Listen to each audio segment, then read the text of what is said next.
pupuntahan tayo ngayon na isang tourist spot dito sa Cabarugis. Pero before that, magbibihis muna tayo. Bye!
Bomba ng aming motor dahil ang motor ay naplat kasi tatlo kami sumakay doon. Tignan mo ang isang sumakay. Kasama kong kaba, which is my friend. Going to SSD, Susundalaga.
So yun guys, nandito na tayo sa Susundalaga.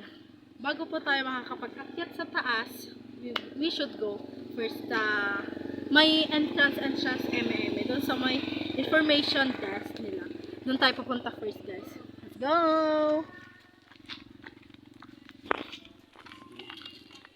Nandito yung na part.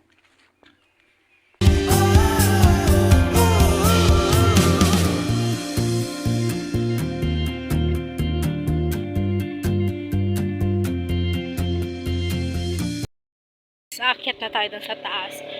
Bago kami umakyat, tinantay pa namin yung isang kaibigan namin na bumili ng tubig para may iinumin kami sa taas. Oh my God, our light.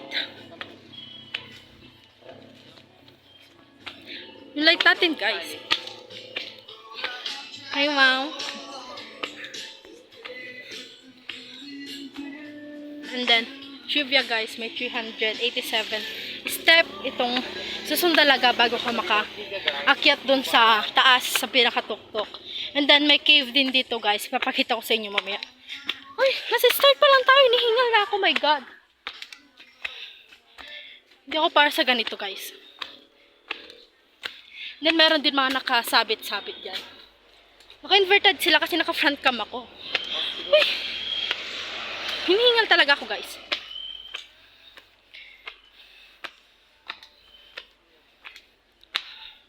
Maririnig nyo ang aking hininga dahil ako ngay pagod na. Meron pa guys. And then may mga babala din sila dito na wag tayong magbasura dito para eco-friendly pa din. Para ma-maintain na maayos and malinis. I can't breathe guys. Look my background. Ay, hindi siya makita. Backcam natin. Yun yung mga kasama ko guys. Parang kawawa naman kami dito. Parang kawawa na daw sila guys. Guys, nakapunta kayo dito. Ang mga basa tayo, mga pagkain di allowed. Yeah.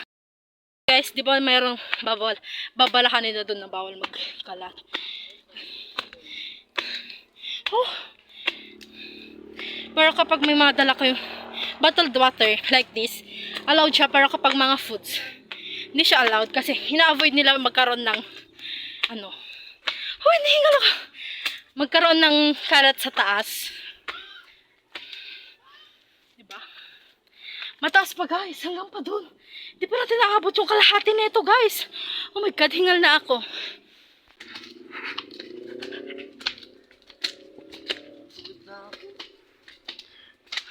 Hindi ka talaga So ibig. yun guys, dito hole.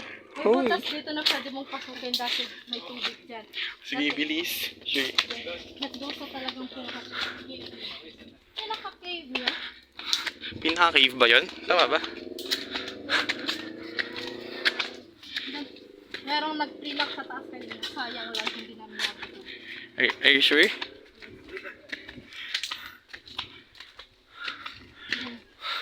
Inihit daw guys. Pagod na isang kasama natin. 180 steps more. Remaining. There. As you can see, madaming stone. Dito na po yung first cave. First cave? Ito na po yung cave na Doon tayo sa taas, meron pong isang hole doon. Meron pong liwanag doon. Butas po yun. Doon po tayo pupunta mamaya. Diba guys? And then, pinagbabawal din po nila ang vandalism dito. Pero madami na nakasulat dito bago pa nila lagyan ng vandalism dito. Madami nakasulat tayo mga love ba? Ganon. Yung, dyan, love blah, ganon, best. Di ba, dami nilang alam. But look, so very, diba, ang ganda. Very giving, guys. Ang ganda, guys, diba?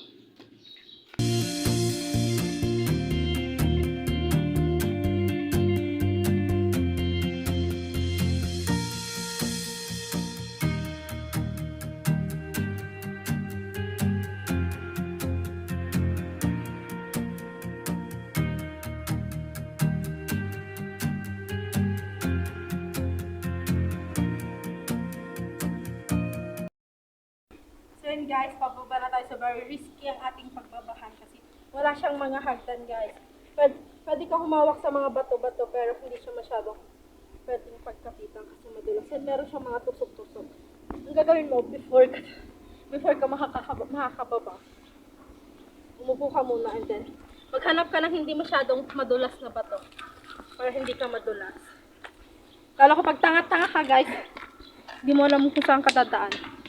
And lalo pag first timer ka guys, dapat alamin mo kung saan ka banda dadaan.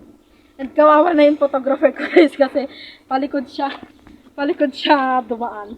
Hindi niya nakikita yung kanya. Okay lang yan, hindi tayo magiging kwento. Hindi siya magiging kwento guys. Nagsalita na siya. So yun guys. Wow. May nawawala pong monkey. So yun guys, nandito natin sa baba. And then, dito, guys, meron na tayong na-step, meron na tayong na-walk na 180 steps, guys. Isipin nyo yun, guys, 180! Pero hingal na ako dun, guys. And then, dito tayo pumunta kanina sa taas. Pakita mo nga. Diyan tayo pumunta kanina. Isipin mo, gaano kababa yung linakad ko, pero best, hiningal ako doon, hindi nyo alam yon kasi hindi nyo nga alam. So ngayon, pupunta na tayo ngayon sa taas. Galing na mga kaibigan ko, guys. Siya na nga lang, ang trabaho niya na nga lang, tagahawak ng mga gamit. Pan pa siya ng coins, nakakahulog, guys. So ngayon, i-continue na natin ang ating paglalakad para ma-complete na natin yung, ilan on? 387 step. Then, continue na naman tayo, guys. Walang hangganang pataas na hagdan. Buti na lang, guys, ginawa na nila ng hagdan to. Nung, alam nyo ba, nung junior high school kami, nung pumupunta pa lang kami dito sa Sundalaga, nakapalda pa kami nun, guys. Umaakyat kami dito na naka-ispalda, tapos hindi na namin kayang bumaba kasi nga, wala pang hagdan noon. Yung dadaanan lang namin, bato lang. Bato, tapos may mga buhangin. Pero ngayon, meron ng mga stairs na pagdaanan. And then, advantage, meron siyang ganito na paghahawakan. Lalo pag pagod ka, pwede kang humawak. And then, hindi talaga sila nawawala ng isang motivational words na umakyat. Di ba? Motivational words na umakyat. Mga quotes, guys. Naglalagay lata sila dito ng mga quotes. About natures, yes. Then, nandun pa lang sila, guys. Di ba? Akala mo naman kung ano, di ba? Habang nakaran pa to, guys. 180 pa lang yung nalakad natin, guys. 180. Ay, 387 minus 180, di ba? Nasa 200 plus pang aming lalakarin. Hinigal na naman ako dun, guys. Pero kaya yan.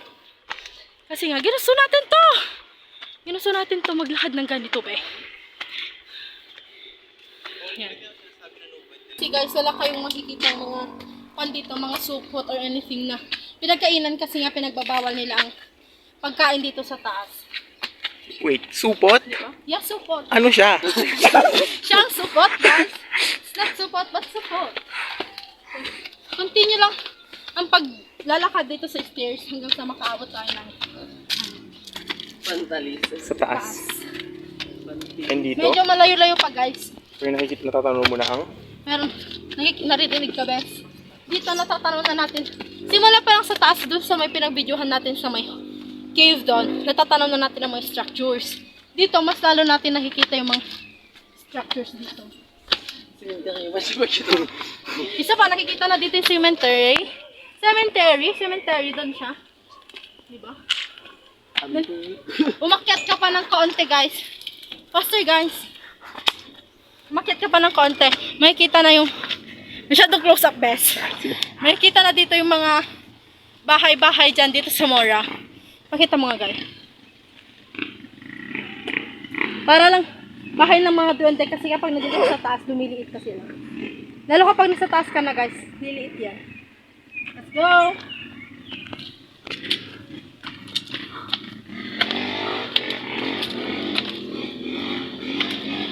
Natatanaw na din dito, guys, yung kalsada na pinagtatambayan ng madaming mga kabataan.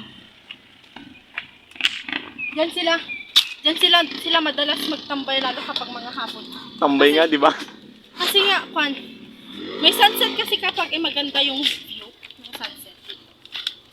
Talagang kitang-kita yung sunset. So yun, hindi ko pa alam kung ilang step pa ang lalakarin natin para tungtong pa sa taas. Pagod na ako, guys. Pagod na ako mabuhay. Hindi ko alam kung naririnig kami sa taas. Basta, dadma sa basher, basta diretso lang kayo magsalita dito. Kasi parang hindi boring ang ating vlog.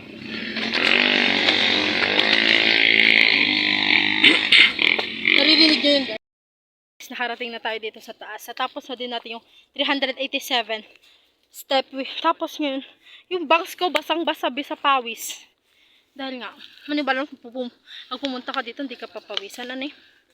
Hindi na tayo sa taas. Oh, mahilo kayo guys. Pakitandaan natin dito. Meron na naman daw siyang nakitang quotes guys. Pwede kiligin, pero bawal mag-assume. Tama naman, lalo kapag walang level guys. Dito sa taas guys, mas nakikita mo na yung ibang part ng Cabarugis dito. Cabarugis? Cabarugis dito yung Santo Domingo? Hindi. Zamora, Gundaway, and San Marcos? Maybe. Mandingay. Oo. Mandingay, ganun. Pwede mo din makita yung, makikita mo na din dito yung Villamar, pero bundok lang ng Villamar. No? Kaya nga. Guys, pupunta na tayo sa isang hole. Wait lang, wrong yung pinagdaanan natin. Anong hole? Walang hole dyan. Black hole. May butas, sa butas. Bato yan. Ay, bato-bato daw. Hole, may hole din. Ay, hole. Ang butas ba? There. Matitirik ang bato dito guys. Be careful pag pumunta kayo dito. Diba? Paano sila nakakapunta dito guys na ganito ang daanan? First time ko pumunta dito. Maganda dyan o dyan sa kwan. Ito yung nakikita kong madami silang picture-picture guys. Then, nakakatakot pala siya.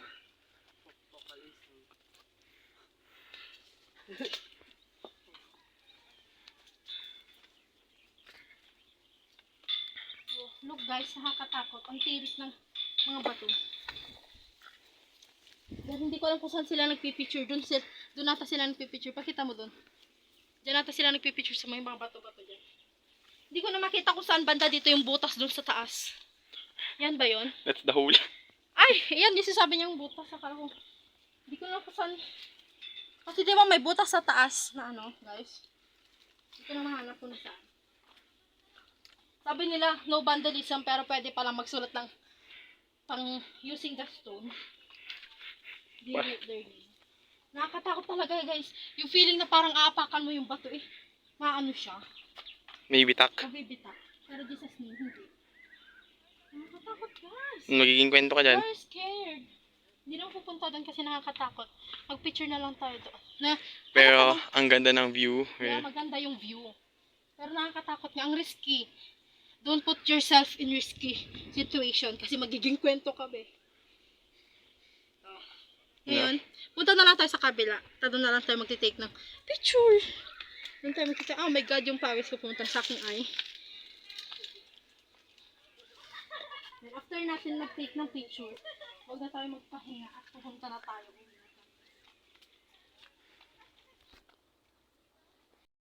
Guys, tapos na tayo mag-picture doon. Kahit na nakakatakot, we take the opportunity to take a picture kasi matagal tayong makakabalik din. Wait lang, yung tubig ko. Hanapin ko muna.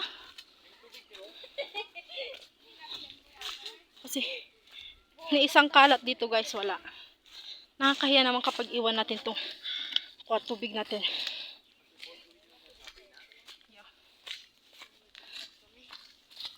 Pagkatapos ng 387 step, tapos yun lang. Hindi mo mala sinulit.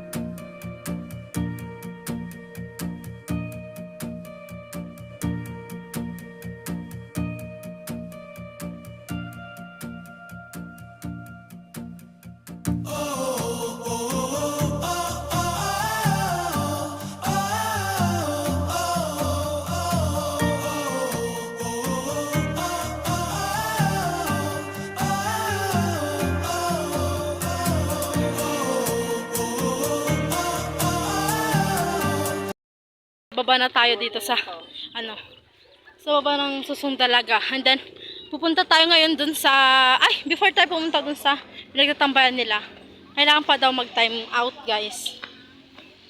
And then may mga teachers dun guys. Ta-time out na. Time out ka na din sa akin.